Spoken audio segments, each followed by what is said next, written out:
So I wanted to introduce myself. I'm Teal VanLanen. I have an interesting story. I was a fifth grade teacher in our community for 7 years, and that was 2 years ago. So 2 years now, I'm sitting in front of all of you, and it's a very humbling experience. I left the classroom, and I shudder saying that because I didn't leave the classroom because I didn't like teaching. I just wanted to expand my classroom into the community. Our community is not, we don't have racial diversity. 97% of our population is white. We do have a Hispanic population. And I think one of our biggest challenges is we have about 65% of our students who live in poverty, and 35% of our student body in the community who have disabilities, whether it's cognitive or physical. And so that created, as you, in your line of work, right, it created a lot of obstacles in the classroom, I can say, from my lived experience. And I saw all this work going around in our community in silos, and it just wasn't integrated. And there were a lot of bright spots and people trying to do these things. And so it was really took our administration, our superintendent is a generative leader. He's amazing. And it took conversations from him as a leader in the community to really ask our community, how are we going to get back to it takes a village to raise a child? And who can we partner with? What systems, what people with lived experience can we partner with in order to really make this happen? And so I'm still trying to define my role. I still work with the school district. I'm a community activator with the school district. I'm using my privilege that I have. I have lots of privileges, and one is that I know the community very well. And so I'm using that privilege to really connect our community together, whether it's key stakeholders or people with lived experience, to have a shared voice at the table. And sitting next to me is another generative leader who I am very humbled to have gotten to know and to be friends with. And this is Pete, and I'll have him introduce himself and how he got started being next to me. Well, great. I'm Pete Knox. Been at Bellin for 37 years. For the past 10 or 12 as Chief Innovation and Learning Officer. And I think as we tell our story today, I'll probably describe a little bit more of myself because I have a curiosity about systems and systems thinking. And more importantly, for the past 30 years, trying to understand why we fail so often when we're trying to execute on strategy, and in a recent McKinsey report, why we're failing 70% of the time in the work we're talking about in this room, and any transformation we're failing 70% of the time. And for me, my work has been trying to understand that and build understanding frameworks, methods, and approaches to overcome those barriers. And again, we'll describe a framework for you today about building community. And we think it's a framework that applies to building any community. We've applied the framework to inner city schools. We've applied it to an organization that is engaging disabled individuals in athletic activities that has now become the model around the country for this type of work. We're using it in Algoma. I was recently in Singapore. We're using the framework, building community at the neighborhood level within Singapore. So we'd like to test this framework and thinking with you to try and build a common language so we can tell common stories about building community wherever we're building community. So that's what I'm interested in my work over the past 37 years.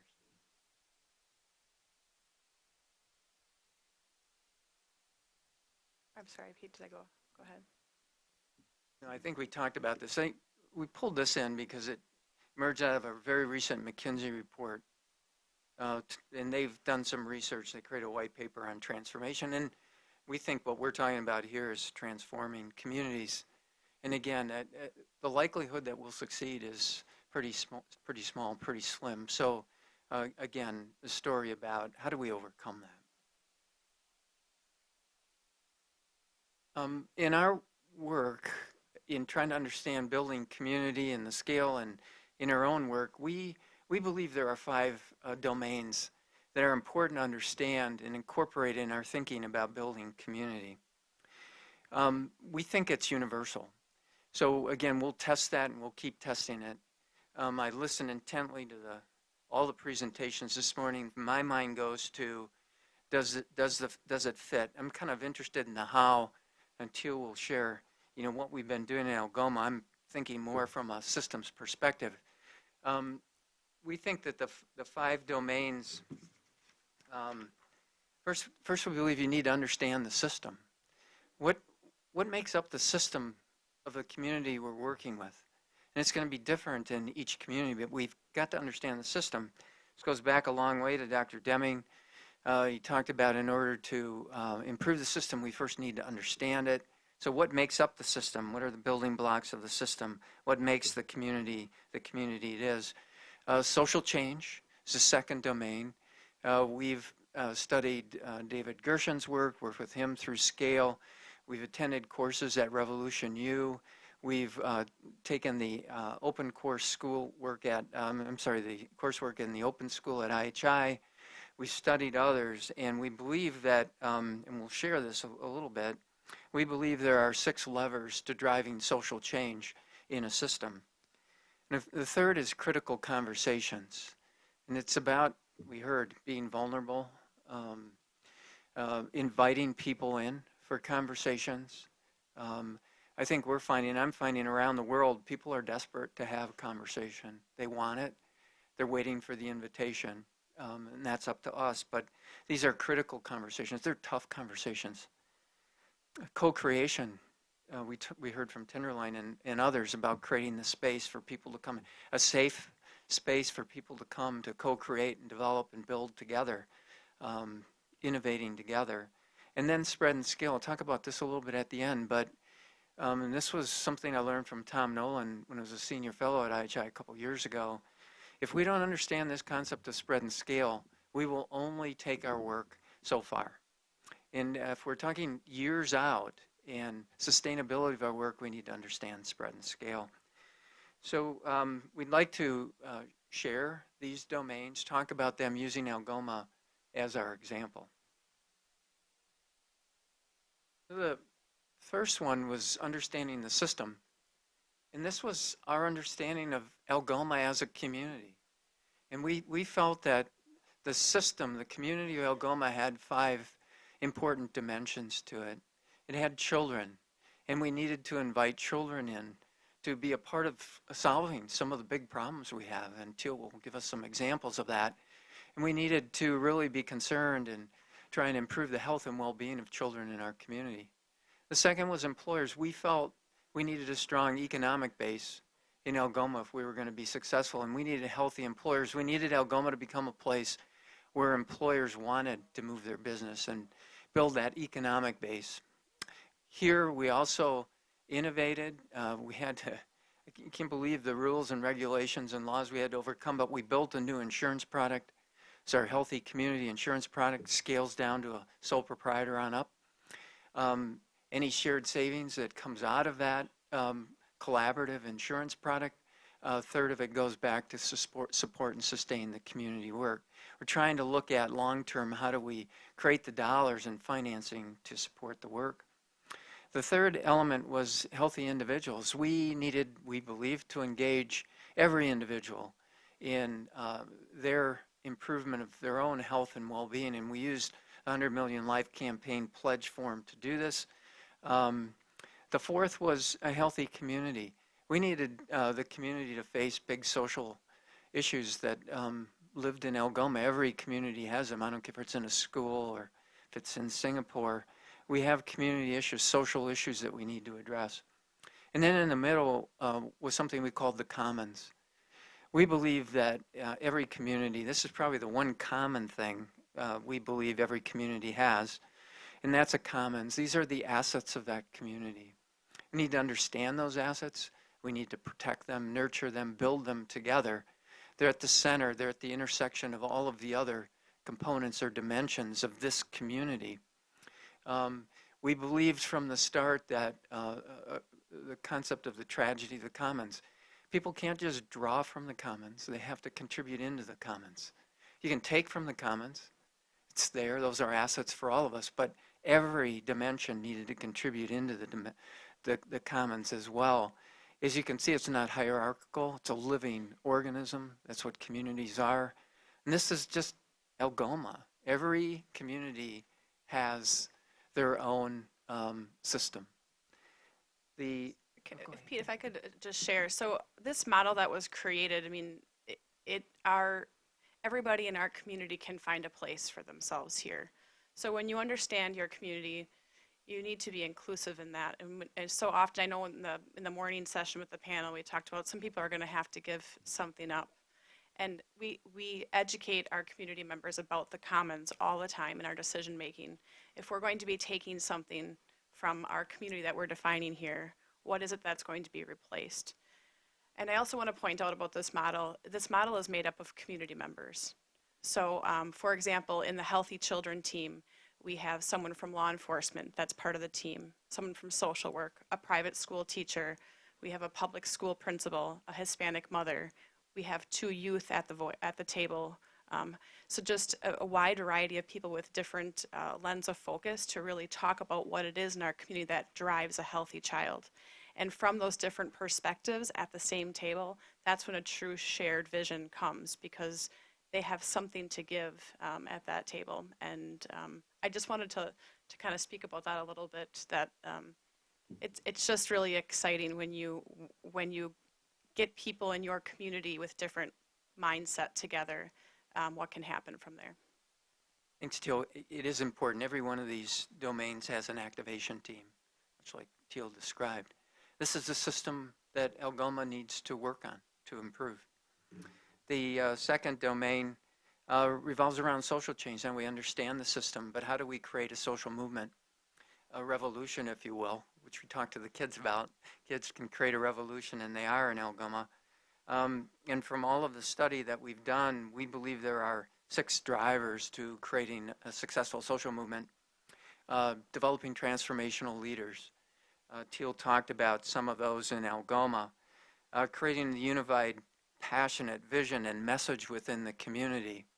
What's the rallying message, the unified message within that community? Building coalition for collective impact. This idea of building coalitions is extremely important, but from our opinion, it sits in context of driving social change. Building momentum. How do we build momentum? One of the things we did in Algoma is we gave the kids and the steering team members, activation team members, we gave them invites. And they could go out in the community and give those invitations to anyone they wanted who they felt were bright spots in the community. Then we had a huge celebration. It was an incredible experience. Tears, people who lived in the community their entire lives didn't know who some of the bright spots were. So we have to be looking at how we build momentum, sustain the change over time, activate the entire community, inviting everyone literally to the table around, again, the system we're trying to improve, and then building a comprehensive engine for community change. These are the tools and resources, the PDSAs and other things that are important to drive the change. And the third one, Teal's going to talk about these next 2, critical conversations. So I kind of alluded to this before, but our population base is different. About more than 50% of our population is age 55 and older.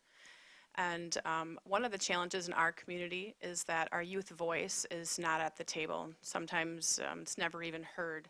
And so there is so much untapped potential from our youth.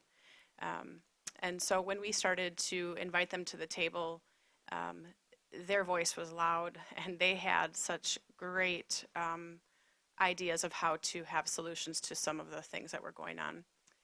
So we began to build their capacity. When this morning, I think they talked about how to have that language so that others could hear them. So we built their capacity with tools, ways of being, language, to concepts, and they're presenting all over the country about solutions of change in their own communities. And I think once we had gotten them to the table and had critical conversations, with some of our key stakeholders. For example, our mayor. I mean, at the same table with our youth, talking about some of the challenges in our community and what systematically we had to do in order to address those. And when adults listen to the youth, it ignites them and activates them, and they became change agents in our community. So having critical conversations about what matters to them and not us telling them what should matter to them or us not fixing a problem that we see is very important in our community. So Tenderloin was, they had the same framework up here, and I won't go into all of them since they did a great job of doing that. The one that we do focus on is equity. And I'm going to be very honest and tell you that in our community, equity is, they have never even heard that term in Algoma. That is not a term that is familiar to them. Equality is, but not equity. So even in the classrooms, talking to our teachers and even our leaders in the community, we really have to talk about it. We have to have conversations. And it's, to us, where we're at right now is just the awareness of the word. How do we define it? What does that mean in our community? So, you know, I'm looking around and I know that you guys probably have different conversations in your community about that, but this is brand new in Algoma, Wisconsin. So we have to be able to meet people where they're at, and we need to start there with the conversation.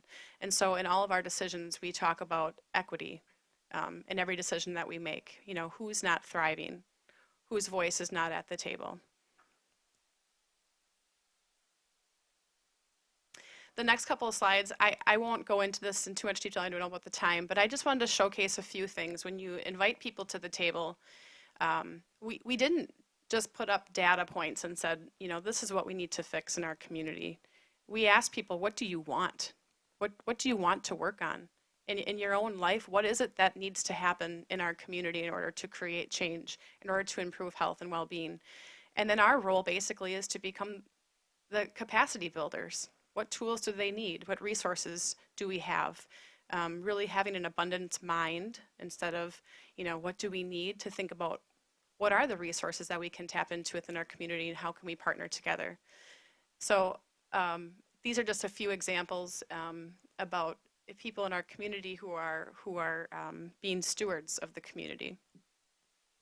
I wanted to point out a couple of them. You know, this on the right-hand side, a simple ice skating rink. So we use stories, we use data. So on the left-hand side, you know, if we can tell our community we had a 450% increase in consumption of salad bar foods, that appeals to some people, right? Data appeals to some people, like we talked about, but stories also appeal to some people in our community. So by telling stories of what we need in our community, like an ice skating rink, and how this picture is really a collection of people, whether it's from our school district, community members, people from the neighborhood. It was an NFL Packer event they came to, but really just displaying a story like that in your community about how they came together to address something as simple as an ice skating rink really started to have motivation in our community. Tenderloin did a great job of talking about something that we've learned through SCALE and IHI, and that was following your bright spots. We try so hard not to talk about solely what the problems are, but who are our people and what are we proud of? What are the bright spots in our community? And follow that. And when you ask people whether, you know, whoever they are, what's the community bright spot? What are something that you're proud of? What are something that you're good at? What are you passionate about? It really pulls our community together. And then we approach the challenges as opportunities. A few other things, we really try to have a change process that ignites, engages. We always say we have an open invitation. Some people are ready, some people are not, but it's always an open invitation, meeting people where they are. On the left-hand side, some high school students, you know, using improvement science in order to teach others how to do hands-only CPR. Obesity is, we have a high rate of obesity in our community. And they wanted to do more prevention, have people know what to do in a time that was needed. And I say that because the kids were thinking, we're going to train about 45 people, and they're now over 1,000 people. That's 1/3 of our community. And so I don't know, I'm just astonished at what your community members can do. And it wasn't about what money we need, it was about who do we need to partner with in order to make this happen. We have a local community wellness center, active members. These ladies right here, they often work, we put the community center attached to our high school, so we have community members working out with our high schoolers simultaneously so they can build that relationship together. Thinking differently too about even our assets in the community. With this guy on the left, he is the director of our technology department and is now doing community fab labs.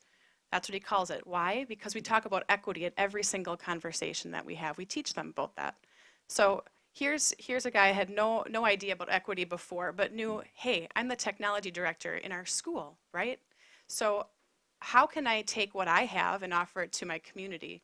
And so we do these partnerships with community members, people who can't afford these tools, right? Want to do home improvement projects, want to create things. They're bringing the community members in, they're teaching them for free, let them use the equipment for free. Our students are teaching community members. That's equity. That's health equity, right? On the right-hand side, clothing closets. I mean, this is driven by students. We need clothing closets. We live in a rural community. They can't drive to Green Bay to get the clothes that they need. We need to have it right here. So both districts have clothing closets ready and available. Because our students are learning improvement science, our teachers want to learn improvement science. So we had youth that started to learn it. Now our teachers are saying, how can I learn that too? So we have 33 staff members that are currently learning improvement science and how to scale up. Yeah, I'm just, obviously you can tell I'm really proud about that. I really want to talk before, I would like Pete to talk about the framework. I think it's important to note about, you know, we have Pete who's a systems level thinker. And that's important. We need to have people like Mr. Knox at the table. And we also need to have people like myself who can be community engagers and activators. And we need to have people with lived experience. So we need to have all these levels at the table in order to really truly drive change. And so I guess my ask of you is to really think creatively of who's not at the table when you are forming drivers or when you're talking about your measurements or the change that you need to be in the community. I think when you tap into people with untapped potential, the change that's created is remarkable. Thanks, and we'll finish up real quickly. I mean, if you want to know who needs to be at the table, it's pretty easy if you understand your system. If you understand your system, those are the people who need to be at the table. And last domain is really solution-based thinking, which is very different thinking. It's not trying to solve a problem. We're trying to create something that we're dreaming about. Algoma's dreaming about what they want to become. We're going to help them. My team Triumph with the disabled athletes dream about what you want to become. That's solution-based thinking.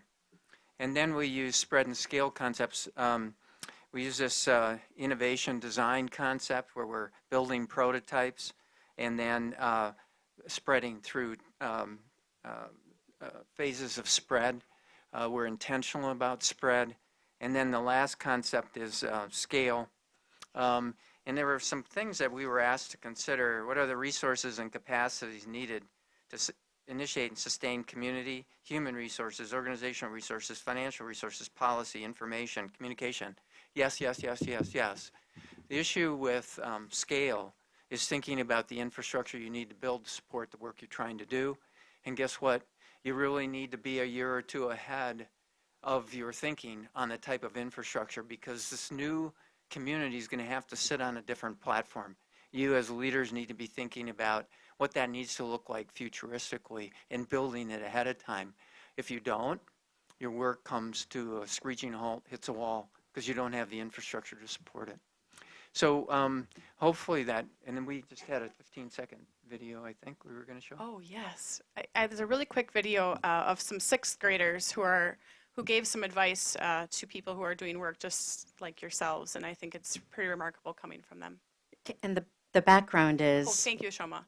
Go ahead. The point initiative, go ahead. The background is, well, So Teal went back as a teacher. She thought we should teach some of these skills to the 12th graders who created their own projects. They had their own ideas about how to change their community. They did that hands-only CPR stuff, and they said, well, it's too late. We're about to graduate. We're going to go somewhere else. We need to, if you want sustainability, we need to teach the 6th graders. So they went, taught the 6th graders improvement science and challenged them to think about how to improve the health and well-being of their communities. The 6th graders, by the way, created plans that included, actually managed to, I think, eliminate food insecurity at their entire school So by there was, sustainably getting their, go ahead. there was like, I mean, this, the stories I could tell you about just this small group of 6th graders up here. I mean, one group of 3 decided that they wanted to eliminate food insecurity. They bring healthy snacks to the school. So they, through the building the capacity of the seniors gave them, they managed to hold a meeting with 23 key stakeholders in the community about this issue and what their solutions were to it. And they ended up, their aim was to get 30% of the ugly produce that was thrown out at their local grocery stores donated to school. That was kid-driven. They did all of that. It's still going on today. Both local grocery stores donate all of their bruised apples and whatnot to the schools for healthy snacks. So it was really, it's just such an empowering story because it was not the adults spreading these tools. The seniors said, we can't keep these things to ourselves. We have to spread it to the younger generation. And then they're sharing their work with 5 other communities around them in Wisconsin here that are working on reducing poverty across 100 improvement teams. You might have to cue it again. I don't know if they... really make sure to gather. Hi, my name's Lily Jo. A piece of advice that I would give you guys is to, if your group has ever had a hard time coming up with something that you all agree on, to come to a compromise, really make sure to gather every group member's ideas because they could have a really great idea.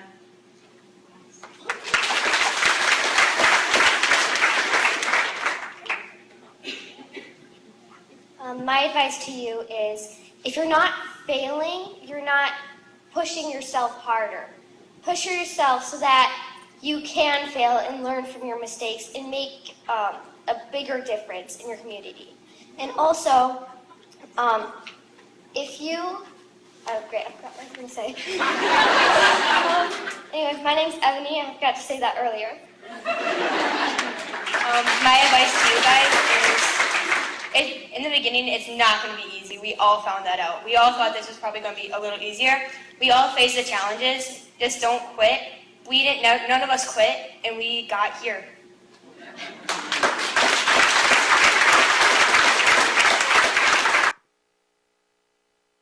And just to give you the backdrop, imagine that insurance product that Pete talked about, which about 100 employers in the region, is that right? How many employers are involved in the employers are improving their worksite wellness. As they improve employee well-being, savings are generated. The savings generate and support the community coalition work and cradle to career programs that have led to something I think I heard an over 96% cradle graduation or career rate from high school.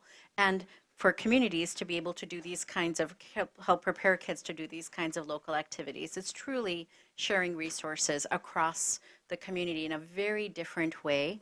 There's one of the things we've been learning about is how do we think about collective impact, not simply as a group of formal leaders coming together in a room, setting some ideas and priorities and moving it forward, but really a much more generative, living way of approaching how we get truly collective impact in a way that's very dynamic, that's living, and that's growing. And one of the ideas that as we've been working with the scale communities and others that are really achieving these kinds of things, we've been coming up with this sort of the key characteristics of what we call, we've been calling the communities of solution as they're sort of on this journey to a culture of health. And there's sort of 3 identifiers in these communities. There's sort of that are buckets that are different. It's how people relate to each other in a community, how the community creates abundance, and how the community approaches the change process. So this is just a working document, but since we thought we had the opportunity for this workshop together, we thought we'd invite you into the conversation. And so what I'd like to invite us to do, you have these at your table. They look like this. We're all going to go and join the tables, and we're going to invite you over the next just 10 to 15 minutes. Take an area at your table, pick something, and say, which of this does this resonate? Which of these did we hear in the stories? Which of these characteristics in the stories that were just shared? And what are things that are missing here that we know from our own experience might be important?